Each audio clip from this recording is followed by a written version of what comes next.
Hello and welcome back to another Space Engineers showcase video.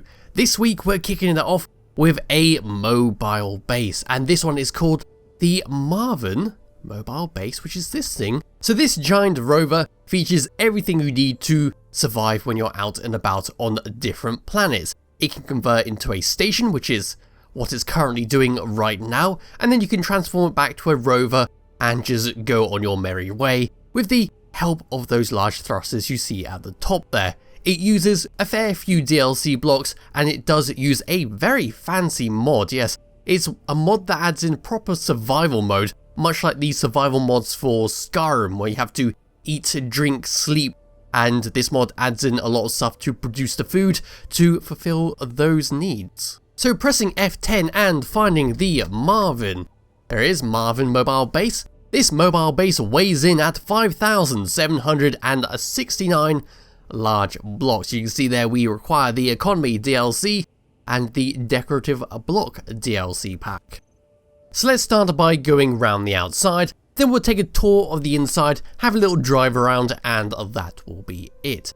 So front and center, we have got this lovely glass cockpit, which features enough seats for all your passengers, your crew members, and you to drive this big old beast.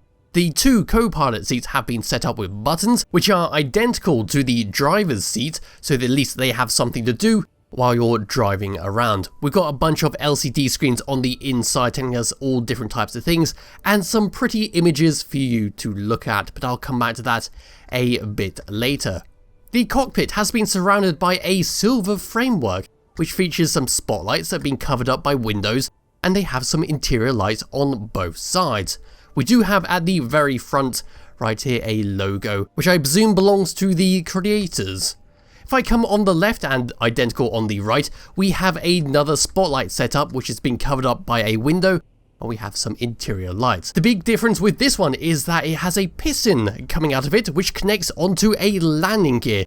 Yes, this goes all the way along around the outside so we can lift ourselves off the ground and safely convert to a station, which is always a good thing to have, because converting to a station while the wheels are active sometimes doesn't go too well. Moving around the side, we got a lovely purple glamour skin and our silver blocks going all the way along, which is the main theme of this ship. And we've got wind turbines. Yes, wind turbines that will only work while we're a station. They are handy to have around if you need that extra bit of power or to recharge your batteries on your ship. We've got large wheels going all the way along, and behind these wheels we can see inside the ship through these windows. If I just continue along going around, we then get to this part here where we have another logo on the LCD screen and a red doorway, which is how we're going to get inside. If I come up and above past this wind turbine, we then have another LCD screen with Explorers written on it, and this is connected to our main thruster, which is going to help us stop and help push us along through uneven terrain. So these are simply large atmospheric thrusters, which are there if you need it. You don't necessarily need them, but they are just useful to have if you get stuck going up a slope. Then coming around, continuing along the side, we have this small landing pad right here, so we can get at least 2 small ships on there, maybe even 3 smaller ships if you want connecting them up to the connectors. But yes, that is one way you could have a ship go out, get some resources, come over to here, connect them up, and drop them into that collector right there. Or if your ship cannot land there, or you need to connect yourself up to a base, there are connectors on the side for you to connect up to. And then continue around the side there, we can see some Gatling guns at the top there, but I'll come back to that in just a moment. And round the back, we've got some tyres which have been hidden away there, so they're your spare tyres. Perhaps one of your wheels gets busted on your journey, you can simply grind them down and weld up a new wheel in its place. And at the very back here, we have got our ramp to get in and out, so we can put a small land vehicle in, perhaps even a couple land vehicle in, and we have this ramp which could be pulled up, deployed. We have some hangar doors in there to make sure we're all nice and airtight if we're going through an area with no oxygen, much like the alien planet I'm currently on. Yes, we can come inside there, lock up the hangar doors, close up the ramp, and away you go. Up and above, yes, we've got another connector for you to connect a much larger ship up to if you need to restock this, or pass off some materials to go get delivered somewhere else. Lots and lots of Gatling guns to make sure you're protected at the back there. And moving along here, we have a glass feature, which has a bunch of modded blocks. So that thing that I was talking about earlier with the survival mod, this is where these are coming in. So this is how we're going to grow our protein and all that to make sure we don't die of starvation. Yes, I'll come back to that when I go around the interior. Moving around past the big thruster pods, towards the front, we got some rocket turrets, we got some more Gatling guns, and we got some windows over here which lets us peer in to the oxygen farms. And then we come around to the front, we can see a little sneaky antenna there, which I believe I missed off at the very front there. And that is basically it for a rough outside. We can come down and underneath, but there's not too much to be talking about. It's just the lovely glamour skin and the silver skin doing a lot of work. But we can come over to here, where we've got some sneaky reactors for you to go and quickly recharge, or you could steal stuff out of this ship and take it for your own. Depends what you want to do. But with that all done and out of the way, it's time to go on the interior, which is quite a lot of fun. It's a very tight interior. It doesn't look like it when you view it from above, but there is quite a lot of winding passages, which makes a nice change. So taking control of my character and dropping off the side around here, we got to find that red door, which is right here. So hopping up to here and dropping down, we can open it up, double doors for an airlock, coming through here, and we come past our little walkway made of passages and silver blocks. The floor is made out of the glamour skin.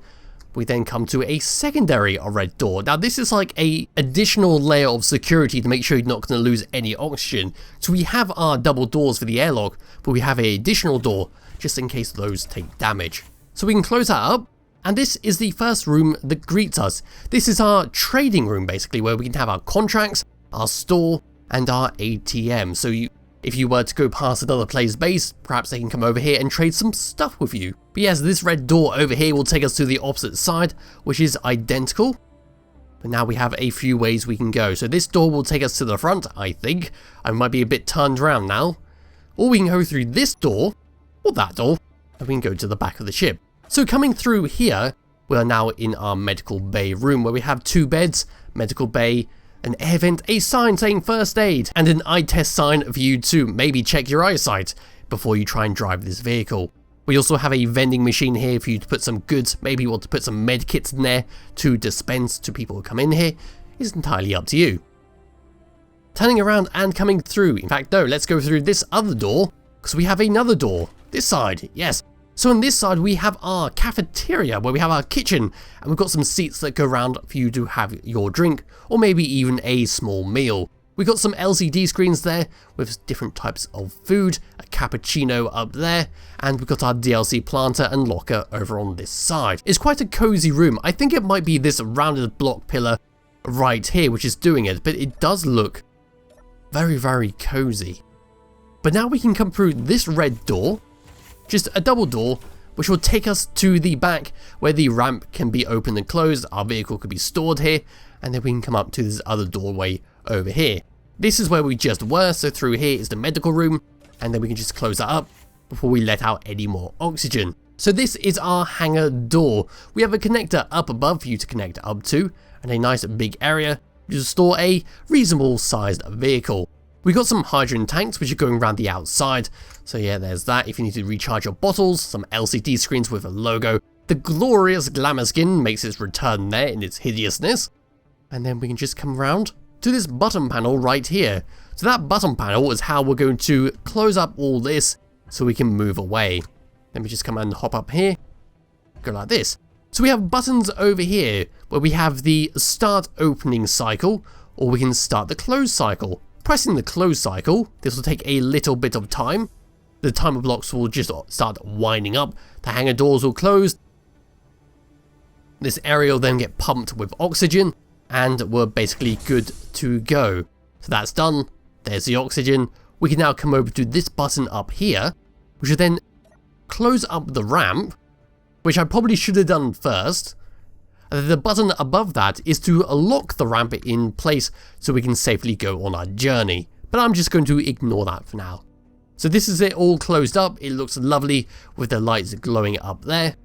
Now we can come through this grey door here, to some of the modded blocks. We come up this lovely stairs. There is glass here, so you can't just take a shortcut. Then we come past, all the way up to here. And now we're in our plant growing area. So these are the modded blocks for the special survival mod, where we can make some phosphorus, potassium, and carbon, drinking water, some fertilizers, and all that. We've got lights hanging from some interior pillars, which is a very good idea. And the DLC planters going all the way around the outside. We can get a very good look at the rocket turrets and the Gatling guns all the way around. Yes, it's just a lovely setup. I really like this room. I think that's something that is really missing from Space Engineers. It's a survival game, but it doesn't really have many survival mechanics, does it? You have like a health bar, you got oxygen, but it's not really surviving, is it? Once you've got over that initial stage of setting up your oxygen, it's, well, try not to die from falling simulator. Coming back down and all the way round, we have to go to the cockpit now. Past this, through here, closing up all these doors. I don't think there is a timer block to control the doors. No, I think they'll just stay open. That is something that could be done if you needed it, or if you're lazy like me. So we can just come through this lovely passageway. We can hear all the refineries going to our left and the right, which is exactly what we're going to find on our left and the right. So here is refinery number 1, and on this side is refinery number 2, which is going through uranium. If we come around to here, we then have our O2H2 generator with some bottles inside it, and around this windy corridor, we come to our assembler to build stuff. So we just start building stuff there, and it might do stuff. There we go. Then we can walk around here, and it's exactly the same on the opposite side. So we got 2 assemblers on here, 2 refineries on here. In fact, I will double check that. So the 2 refineries and 2 assemblers on there. So yes, a decent amount. It's not overkill, and it's generally what I feel is just enough for bases to have. So coming around to here, and that's not a door, that's a refinery. There's the door, through this passageway, open that up, double door for an additional airlock. We then have 3 doors. The red door is going to take us to our cockpit. So these doors, yes, these doors will take us to our recreation areas. So this is number 1, where we have toilets, cryopods, a bunch of nice LCD screens, or should I say paintings. We've got some beds, DLC chairs, planters, and a LCD screen on a planter, which is our TV. So we are currently watching Space Force, which looks good. Then we can look outside there at the wind turbine up there, the wheels, and out on the alien planet land. Coming around and past the table, we can go to the opposite side, where we have basically the same room, but this time these guys are watching the most popular show in the Space Engineers universe, TV show. Yes, so we've got some more images there of a spooky spider, we've got the alien, we then got our solar system, and yeah, more beds, more tables, more cryopods. It's a very nice setup, actually. Very nice setup. And then we come through these doors. Let me just close them up so they don't suffocate. We can come through this double red door. Plenty of airlocks on this thing. This thing is airtight if you ever took a little bump somewhere, made a hole. Yes, you don't have to worry about any of that. But this is our main cockpit. We've got LCD screens galore in here, with a lot of fancy decorative ones and some information such as this one over here, which is our GPS location. We can then come across over to this one, which is telling us everything that the buttons are doing on our seats, and of course a small instruction there for converting ourselves back to a ship so we can go on our way with our large wheels. So yes, this room over here features 2 control seats and 1 flight seats. The control seats have been set up, like I said earlier, so that you can actually do stuff from these, which is always great. Quite often I find ships usually leave them blank, which is, I mean, it's okay, you can always set them up with turrets, but it's always nice just to hop into a seat and have everything ready for you. But yes, we can come down past these tables over here, and past around here where we've got some seats. These seats are for your passengers, which is quite scary to look down when this is moving, but it's perfectly safe. Yes, that about covers it for this room. It's a lovely room. We've got air vents up there, programmable blocks. Around here we've got some lockers and planters. Yes, it is a lovely rover to go through. But now it's time to talk about its functionality. So in any of these seats, we we get these buttons. Number 1 and number 2 are to turn the atmospheric thrusters on at the back there and at the front over there. Number 3 is to deploy the ramp, yes. So if the ramp is unlocked, we can open and close it from our seat. Or we could use one of the button panels over here to lock it, open and close, and to open and close the hangar doors, and that's the same on both sides. 4 and 5 are to control the hangar doors, much like those button panels right next to me, but I don't need to go over them. Number 6 and number 7 are our landing gear, so we need to press number 7 to undo the landing gear, and number 6 to undo the pistons. We then need to press number 9, which would then drop down our wheels. There we go. Oh, that's a bit risky, they're going under the ground. There, we should be good. We can then press I and come over to here and convert ourselves to a ship. Oof, that suddenly got noisy. But yes, we're now a ship, so we can move around and all that. And then on number 2 and number 3 tabs, we don't have to worry about them because they're for the projectors and the tailgate rotor. So now it's time to go for a drive. So undoing the parking brake and going forwards. We're just going to go for a ride. We turn very, very slowly. In fact, I need to have those thrusters turned on to ensure I can get a decent amount of speed. But there we go. Once we've got speed, we can turn quite reasonably, and those trees are getting flung everywhere. So yes, we're now going to turn around. It is very noisy in here. That's one thing. It is very, very noisy. We can now turn, narrowly avoiding the starting base, and off we go. We're just going to hold forwards and see if there's any limitations on the wheels, or if we can go up to 100 meters per second. So off we go. 50 meters a second. It's quite speedy. Oh god, those wheels. I don't trust... That... Ow! That hurt my ears quite a lot. Oh, I think it was because I didn't lock that. There we go. And that is basically it for this rover. It's absolutely lovely to look at, and it has a great interior, and it's really mobile. Once you've got some speed, you can basically do anything. Like at the moment, we're going uphill, considering our size and our weight, it's pretty fast. So now the only thing I can think of is sending this lovely rover off a cliff. Okay, and here we go. We're just going to launch this off the edge of this cliff. Hopefully that tree doesn't kill momentum. Nope, it gave us a nice bounce. And off we go. I mean, this is perfectly fine from a first-person view. Absolutely fine. And there we go.